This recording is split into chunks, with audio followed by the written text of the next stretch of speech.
Hello guys, this is me महिमान। मेरे साथ आज हम सॉल्व करेंगे वर्कशीट नंबर 21 जो कि 26 अगस्त 2021 के लिए है।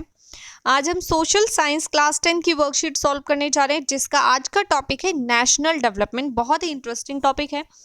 आज की वर्कशीट को बहुत ध्यान से समझना होगा और साथ में, क्योंकि फॉन्ट बहुत छोटे छोटे हैं, तो आपको मेरे साथ कोऑपरेट करना पड़ेगा और ध्यान से समझना होगा, तभी ये अच्छे से समझ में आ पाएगा। चलिए शुरू करते हैं आज की वर्कशीट। आज का topic national development. If individuals seek different goals then their notion of national development is also likely to be a different। यानी कि अगर हर इंडिविजुअल की, हर व्यक्ति की सोच जो है वो अलग होगी डेवलपमेंट को लेकर, तो बिल्कुल जाहिर सी बात है कि हर व्यक्ति की जो देश की डेवलपमेंट की बात होगी, नेशनल डेवलपमेंट की बात होगी, उसमें भी उनकी धारणाएं जो होंगी वो अलग अलग होंगी। नोशन का जो मीनिंग होता है वो धारणा होता है। कुछ बच्चों को कन्फ्यूजन हो जाएगा, ये नोशन है या नेशन है, तो ये एक्चुअल में नोशन है, नेशन नहीं है। ठीक है, आगे देखते हैं। It is very important to keep in mind that different persons could have different as well as conflicting notions of a country's development. ठीक है, तो अगर इस तरीके से देखा जाए तो हम इन चीज़ों को अच्छे से समझ सकते हैं कि देश के लिए हर किसी की जो धारणा है वो अलग होगी।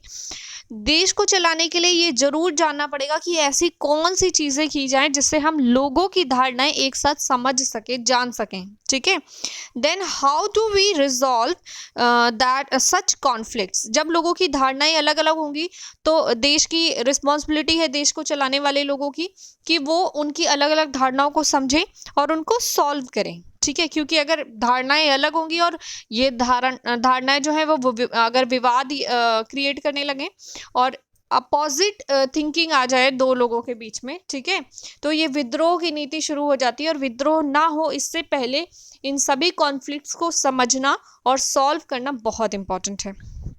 National development means thinking about questions such as what would be a fair and just path for all, what would be a better way of doing things, would the idea benefit a large number of people or only a small group। ठीक है, तो इस तरीके से ये जो questions हैं ये पुट आउट होते हैं कि आखिर डेवलपमेंट की थिंकिंग अलग है, तो कौन कौन से क्वेश्चंस पुट आउट होते हैं, ये क्वेश्चंस हैं वो पुट आउट होते हैं और इनको कैसे रिजॉल्व किया जाता है। इसके बाद सेकेंड ऑप्शन ये आता है कि भाई इनको कैसे रिजॉल्व करना है और कैसे इन प्रॉब्लम्स को सॉर्ट आउट करके आगे बढ़ना है। ठीक है, तो इसमें सबसे बड़ा जो मुद्दा निकल कर आता है वो यही कि ऐसे कौन से डिसीजंस लिए जाएं जो सबके लिए अच्छे हों। ठीक है, किसी एक को उससे शिकायत ना हो, क्योंकि कुछ को शिकायत होगी, कुछ को नहीं होगी। हमें सबको लेकर चलना है, तो इसलिए सबके बेनिफिट के बारे में सोचना है। नेशन का मीनिंग ही होता है देश, और देश के लिए सब इंपॉर्टेंट होते हैं। नेक्स्ट देखते हैं, comparing development in different countries and states. यहाँ पर हम कंपेयर करेंगे अलग अलग देशों को और अलग अलग राज्यों को एक दूसरे से, कि कैसे एक दूसरे से भिन्न है ये और किस तरीके से इनकी प्रॉब्लम्स को रिजॉल्व किया जाता है। ठीक है, for comparing countries their income is considered to be one of the most important attributes. यहाँ पे क्या किया है, कंपेयर करने के लिए सबसे पहले इनकम लिया गया। आपने सुना होगा per person income according to country. ठीक है, नेशनल इनकम काउंट करते हैं तो इस तरीके से प्रति व्यक्ति आय, इस देश की प्रति व्यक्ति आय इतनी है, तो एक मार्जिन फिक्स कर दिया जाता है। ठीक है, सभी जितनी भी ऑल ओवर वर्ल्ड में, मैं आपको एग्जांपल दे रही हूँ पढ़ाने से पहले ताकि आपको अच्छे से समझ में आए। पूरी दुनिया में जितनी भी कंट्री है उनकी सभी देशों की अलग अलग प्रति व्यक्ति आय होती है। प्रति व्यक्ति आय कैसे निकाली जाती है, पूरे देश में जितनी जनसंख्या है और जितना लोग पैसा कमाते हैं पूरे साल में, ठीक है, या एक दिन का मान लेते हैं, तो एक दिन में देश की जनसंख्या जितना पैसा कमाती है, पूरी संपूर्ण जनसंख्या, वो अमाउंट ऊपर लिखते हैं और देश में जितने लोग हैं उनको नीचे लिखते हैं और डिवाइड कर देते हैं। ठीक है, उससे जो इनकम निकलती है उसी को प्रति व्यक्ति आय यानी एवरेज इनकम मान लिया जाता है। जैसे सपोज एक एग्जांपल लेते हैं, आपकी क्लास में एक टेस्ट हुआ 20 मार्क्स का, ठीक है, और सभी बच्चों के अलग अलग मार्क्स आए। किसी के 0 भी आए होंगे, किसी के 2 मार्क्स आए होंगे आउट ऑफ 20, कोई 12 लेकर आया है, कोई 16 लेकर आया, कोई 20 आउट ऑफ 20 लेकर आया। अगर मैं क्लास की एवरेज मार्क्स निकालूं ठीक है, और क्लास में 30 बच्चे, तो 30 बच्चों के जितने भी नंबर आए हैं 0, 2, 5, 8 सबको मैंने प्लस कर लिया, ऐड अप कर लिया, ठीक है, और नंबर ऑफ स्टूडेंट जितने हैं क्लास में उससे डिवाइड कर दिया, ठीक है, तो उससे जो आपका रिजल्ट निकला वो आया आपका average marks. Average marks suppose आ गया 12, तो यानी कि इस क्लास का एवरेज मार्क्स है 12, यानी कि हर बच्चा कैपेबल है 12 नंबर लाने के लिए। क्या ये सच है?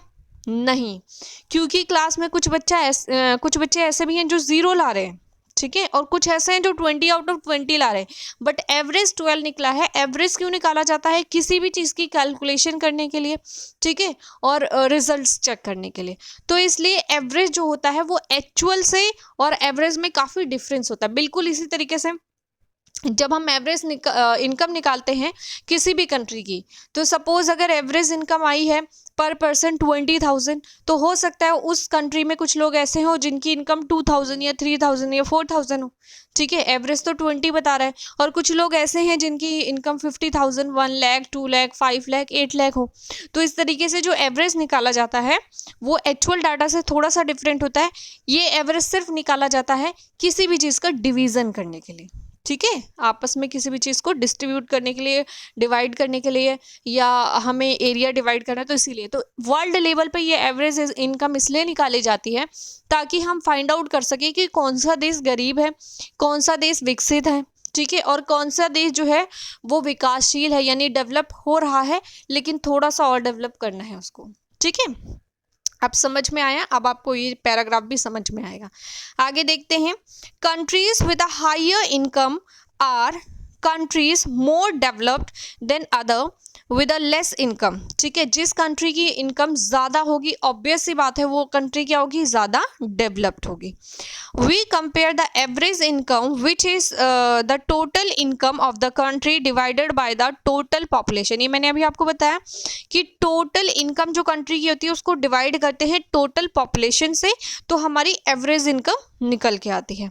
The average income is also called a पर कैपिटा इनकम, ठीक है, और एवरेज इनकम को पर कैपिटा इनकम और हिंदी में प्रति व्यक्ति आय भी कहा जाता है। In world development reports bought out by the world bank, this creation is used in classifying countries. ये वर्ल्ड बैंक जो है ये कैलकुलेशन सिर्फ इसलिए करती है ताकि वो जो कंट्रीज हैं उनको क्लासीफाई कर सके, अलग अलग लेवल पे डिवाइड कर सके।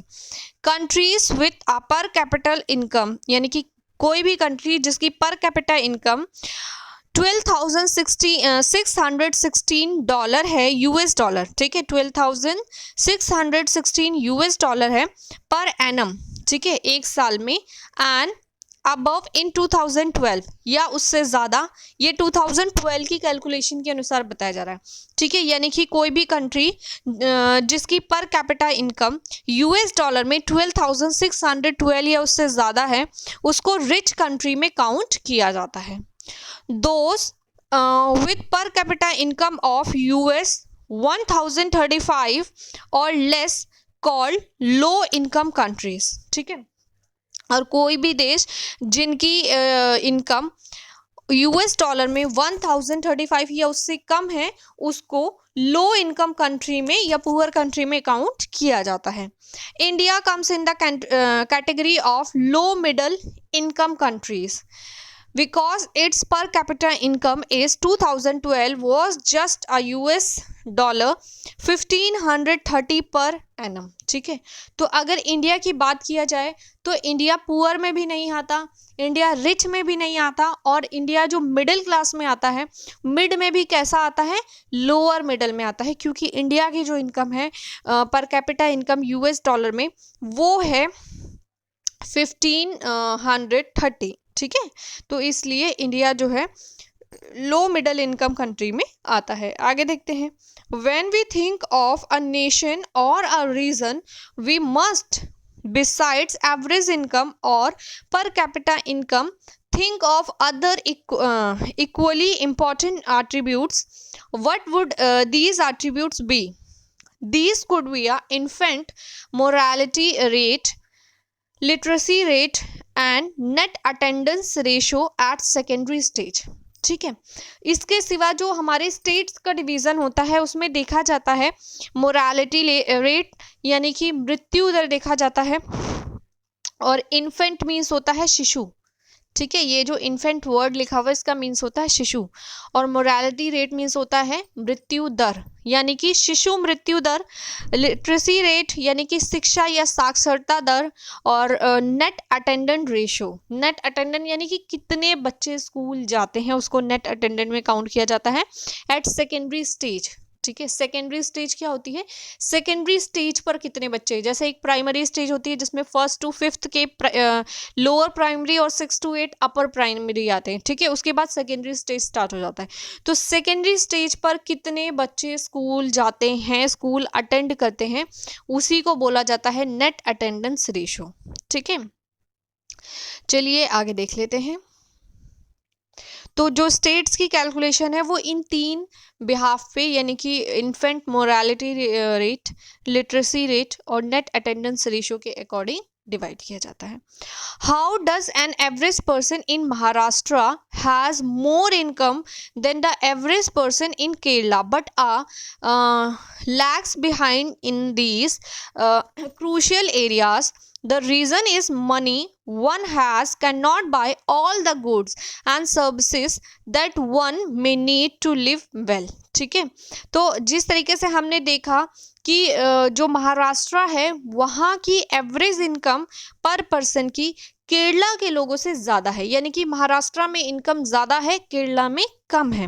बट अगर हम बात करें इन दोनों ही रीजन्स की अलग अलग लेवल पे, तो एक जगह पर पैसा ज़्यादा है but can not buy all the goods and services, but कहा जा रहा है कि और सारी गुड्स या सर्विसेज जो आवश्यक चीज़ें हैं, ठीक है, गुड्स मीन्स यहाँ पे अच्छाइयों की बात नहीं हो रही, गुड्स मीन्स सामान, वस्तुएं। ठीक है, तो वो सभी वस्तुएं और जो सर्विसेज यानी सेवाएं हैं, अगर इंसान अपने जीने के लिए जिन चीज़ों की आवश्यकताएं हैं उसे खरीद ना पाए, ठीक है, तो कोई भी फायदा नहीं है।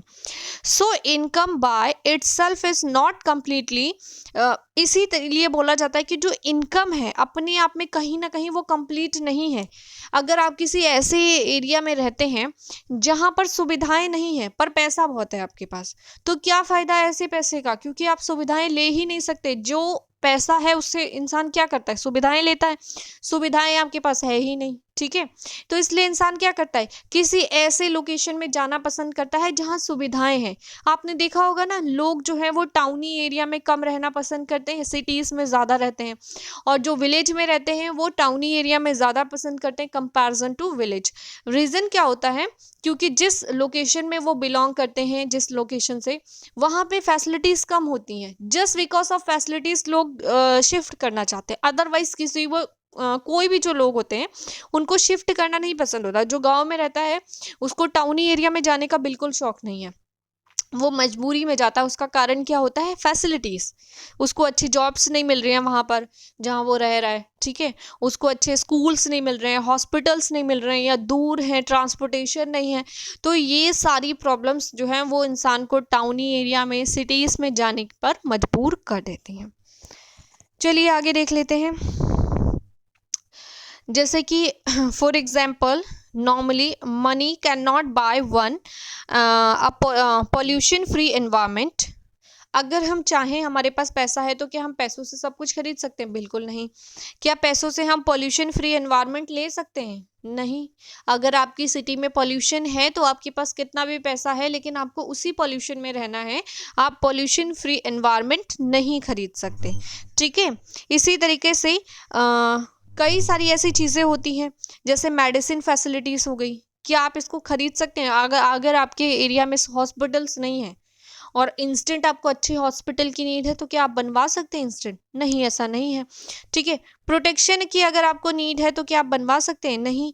इन्फेक्शन डिजीजेस अगर फैल रही हैं, सपोज एग्जांपल के लिए कोरोना फैल रहा है, आपके पास कितना भी पैसा बेकार है, कोई फ़ायदा नहीं अगर आपको कोरोना हो गया तो। ठीक है, तो इस तरीके से बहुत सारी ऐसी फैसिलिटीज़ हैं या बहुत सारी चीज़ें ऐसी हैं जो सुविधाएं आपको चाहिए पर वो आपको नहीं मिल सकती पैसों से। तो पैसा भी ज़रूरी है और सुविधाएं भी ज़रूरी। एक तरफ हम देख रहे हैं ना कि कुछ लोग किसी ऐसे एरिया में रह रहे हैं जहाँ सुविधाएं नहीं है, उनके पास पैसा है, पर वो पैसा यूजलेस है उनके लिए, क्योंकि वो सुविधाएं नहीं खरीद सकते, उनको पैसों की नहीं सुविधाओं की ज़रूरत है। ठीक है, दूसरी तरफ हम देख रहे हैं कि किसी ऐसे सिटी में रहना है जहाँ पैसा है लेकिन एनवायरनमेंट अच्छा नहीं है, डिजीजेस और बहुत सारी चीज़ें, उनसे वो उन्हें छुटकारा नहीं मिल सकता पैसों से। तो लाइफ में जितना पैसा इंपॉर्टेंट है उतना ही एनवायरनमेंट इंपॉर्टेंट है, फैसिलिटीज़ इंपॉर्टेंट है, सब कुछ इंपॉर्टेंट है। तो हम किसी एक चीज़ को फेवर करके डेवलपमेंट नहीं सोच सकते। अगर किसी भी कंट्री का डेवलपमेंट सोचना है तो सब कुछ सोचना पड़ेगा। ठीक है, ये सारी चीज़ें आप सोच रहे होंगे डेवलपमेंट में ये सारी चीज़ें क्यों घुसाई जा रही हैं, ये इसीलिए बताई जा रही हैं क्योंकि लाइफ में सब कुछ इंपॉर्टेंट है। ठीक है, सब कुछ इंपॉर्टेंट है। आगे देखते हैं। Things are also interlinked. Kerala has a low infant mortality rate because it has provision of basic health and educational facilities. आपने देखा कि जो केरला है वहाँ पर लो इन्फेंट मोरालिटी रेट है, यानी कि शिशु मृत्यु दर कम है। ठीक है, comparison to Maharashtra. And educational facilities भी अच्छी हैं वहाँ पर। सिमिलरली हेल्थ एंड जितनी भी चीज़ें वहाँ पर सुविधाएं हैं केरला में वो महाराष्ट्र से ज़्यादा अच्छी हैं। पैसा महाराष्ट्र में ज़्यादा है लेकिन सुविधाएं कहाँ अच्छी हैं ज़्यादा, केरला में अच्छी हैं। ठीक है, वहाँ फैसिलिटीज़ भी अच्छी हैं और स्कूल्स भी अच्छे हैं, मेडिकल भी अच्छा है। तो इसलिए बोला जाता है कि पब्लिक डिस्ट्रीब्यूशन सिस्टम फंक्शन जो है वो कौन अच्छा कर रहा है, वो केरला अच्छा कर रहा है। ठीक है, लेकिन इनकम किसकी अच्छी है, महाराष्ट्र की अच्छी है, क्योंकि महाराष्ट्र में इनकम के सोर्सेस बहुत सारे हैं, पैसा कमाने के रास्ते बहुत सारे हैं। ठीक है, काम बहुत सारे हैं। केरला में वो फैसिलिटी कम है पर केरला का डेवलपमेंट अच्छा है, तो इसीलिए कंपेयर किया जा रहा है यहाँ पे केरला को महाराष्ट्र से। और आपको बताने की कोशिश की जा रही है कि केरला में सुविधाएं कम हैं पर जो भी हैं बहुत बेहतर हैं। ठीक है, इसलिए वहाँ पे पॉल्यूशन कम है, शिशु मृत्यु दर कम है, शिक्षा का स्तर अच्छा है। ठीक है, मेडिकल फैसिलिटीज़ अच्छी हैं और महाराष्ट्र में पैसा ज़्यादा है, डेवलपमेंट ज़्यादा है, सोर्सेस अच्छे हैं, बट वहाँ पे पॉल्यूशन बहुत ज़्यादा है, लोग शिशु मृत्यु दर ज़्यादा है, एजुकेशन फैसिलिटीज़ बहुत ज़्यादा है पर पब्लिक भी ज़्यादा है। ठीक है, तो इस तरह की कॉम्प्लिकेशंस आती हैं। चलिए आगे देखते हैं। यहाँ पे ये जो ब्लू बॉक्स है ये सिर्फ आपको समझाने के लिए बताया गया है कि इन्फेंट मोरालिटी रेट क्या होता है। इन्फेंट मोरालिटी रेट होता है जिसमें चेक किया जाता है कि सपोज एग्जाम्पल के लिए 100 बच्चों का मार्जिन ले लिया जाता है और 100 बच्चों में ये चेक किया जाता है कि उसमें से कितने बच्चे ऐसे हैं जो 1 ईयर की एज कंप्लीट करने से पहले ही मर जाते हैं। ठीक है, उनकी मृत्यु हो जाती है। तो 1 ईयर कंप्लीट करने से पहले जिन बच्चों की मृत्यु हो जाती है तो उससे एवरेज निकाला जाता है कि शिशु मृत्यु दर कितना है। ठीक है, सपोज 100 बच्चों में काउंट किया गया तो एक राज्य ऐसा है जिसमें 100 में से 80 बच्चे सर्वाइव कर गए, 20 की मृत्यु हो गई। ठीक है, दूसरा स्टेट देखा वहाँ 90 बच्चे सर्वाइव कर रहे हैं, तीसरा देखा वहाँ 95। तो जहाँ 95 कर रहे हैं वहाँ पर शिशु मृत्यु दर कम है। ठीक है, और जहाँ 80 बच्चे ही सर्वाइव कर पा रहे हैं, 20 की मृत्यु हो गई, तो वहाँ पे क्या है, शिशु मृत्यु दर ज़्यादा है। नेक्स्ट आपको समझाया है लिटरेसी रेट। तो आपको पता ही है कि 7 साल या उससे ऊपर के कितने बच्चे स्कूल जाते हैं। ठीक है, और नेट अटेंडेंस रेशो मीन्स 14 या 15 साल के यानी कि 8th क्लास से ऊपर के जो बच्चे हैं कितने बच्चे स्कूल अटेंड करते हैं। ठीक है, तो ये 3 चीज़ें समझाई गई हैं। ये है आज की वर्कशीट जिसे हमने कंप्लीट कर लिया है। थी तो बहुत इंटरेस्टिंग, अगर आपको समझाई होगी, समझ में आई होगी, और आई होप मैंने आपको कोशिश भी की है कि आपको समझ में आए। एक एक लाइन को मैंने बहुत अच्छे से डिक्टेट किया है। आई होप आपको समझ में आया होगा। चलिए इस बार बेस्ड क्वेश्चंस देख लेते हैं। आज का क्वेश्चन नंबर 1 है, we have seen that different people have different notions of development of their country. What according to you should be the development goals for your country? State any 3 of them. Question number 2, is per capita income the only means to compare development in various countries or states? What are other means of can be used? Question number 3, what according to you are the things money cannot buy, especially in the place where you live? How are these things important for development? And question number 4, what do you think health and nutrition of people is better in a state which has an efficient public distribution system. Give an example of one such state. तो ये हैं आज के हमारे 4 questions. चलिए इनके शुरू करते हैं answers. Let's discuss question answers. So today's first question is, we have seen that different people have different notions for development of their country. What according to yours should be the development goals for your country? State any 3 of them. ठीक है, आपको बताना है कि लोगों की अलग अलग धारणाएं होती हैं देश के विकास के लिए. तो क्योंकि लोगों की अलग अलग धारणाएं होती है, आपके देश के विकास में कौन कौन सी धारणाएं हैं कि क्या आपके देश में विकास में होना चाहिए. ठीक है, आपको अपने देश की डेवलपमेंट के लिए कोई 3 आपकी जो सोच है वो लिखनी है. ठीक है, चलिए देखते हैं आज के आंसर को. The goal of development in our country should be as follows. Number 1, literacy rate.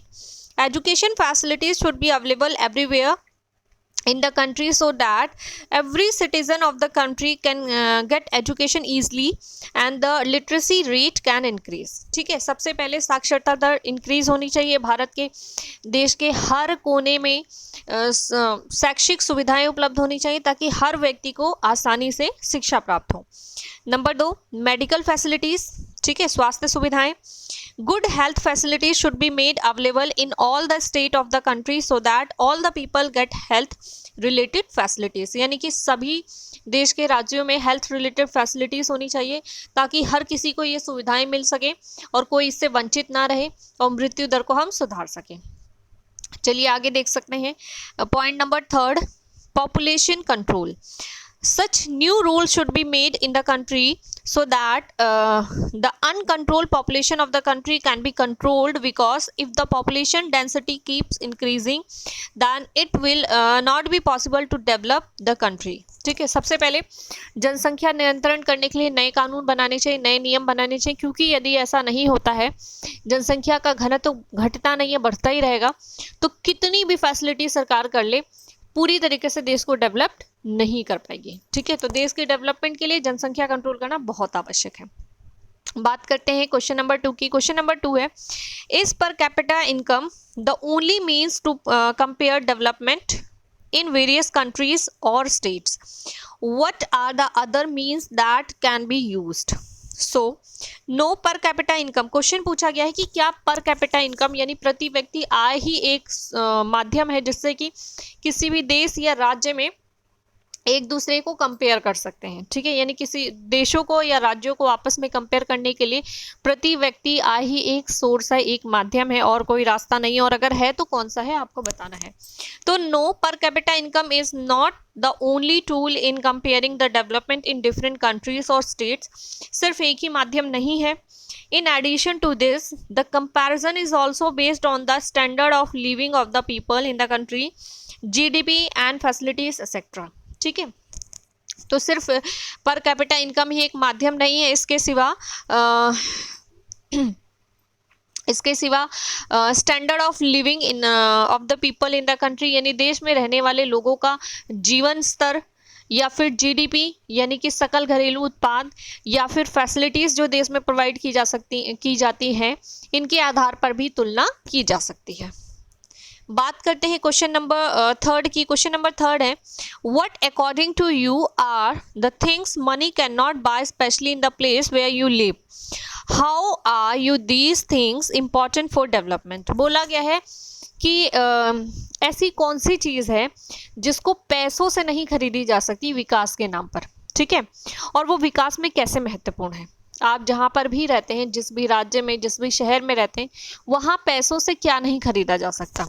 तो money can not buy a pollution free environment on the place where we live. हम जहाँ रहते हैं वहाँ पर पैसों से पॉल्यूशन फ्री एनवायरनमेंट नहीं खरीद सकते. ठीक है, अगर किसी जगह पे पॉल्यूशन है तो पॉल्यूशन फ्री एनवायरनमेंट हम नहीं खरीद सकते. हम पॉल्यूशन कंट्रोल कर सकते हैं खुद, पर हम सबको फोर्स नहीं कर सकते. ठीक है, रिक्वेस्ट कर सकते हैं. Healthy mind develop in any healthy body, so physical fitness is most important, for which pollution free environment is essential. जैसे कि एक स्वस्थ शरीर में ही स्वस्थ मस्तिष्क का विकास होता है, और स्वस्थ शरीर या मस्तिष्क तभी होगा जब हम स्वस्थ वातावरण में रहेंगे. तो स्वस्थ वातावरण बहुत ही आवश्यक है. We can talk on development only when we are self are healthy. हम किसी भी विकास के बारे में तभी बात कर सकते हैं जब हम खुद फिट हों, ठीक है। अगर आप खुद बीमार हैं तो किसी भी टॉपिक पे बात ही नहीं कर सकते हैं। So pollution free environment is necessary for us. इसलिए बिना पॉल्यूशन का जो वातावरण है, शुद्ध वातावरण है, वो हम सभी के लिए अति आवश्यक है। क्योंकि जब हम स्वस्थ होंगे तभी हम आगे पढ़ाई करेंगे, काम करेंगे, किसी बात पे बहस कर सकते हैं, डिबेट कर सकते हैं, या कुछ भी हम सोच सकते हैं। उसके लिए सबसे महत्वपूर्ण बात है कि हमें स्वस्थ होना होगा, ठीक है। उसके लिए स्वस्थ वातावरण चाहिए। बात करते हैं क्वेश्चन नंबर 4 की। क्वेश्चन नंबर 4 है, why do you think health and nutrition of the people is better in the state which has an efficient public distribution system, यानी कि PDS. Give an example of one such state. So answer is Kerala is a state where the public distribution system is efficient, hence the health and nutrition status of the people is good. Kerala has a low infant mortality rate and while the literacy rate is very high. तो ये हैं हमारे आज के सभी questions और उनके answers. I hope आपको समझ में आए होंगे। वीडियो पसंद आई है तो वीडियो को लाइक, शेयर और चैनल को सब्सक्राइब करना बिल्कुल ना भूलें। मैं हूं महिमा और आपसे लेती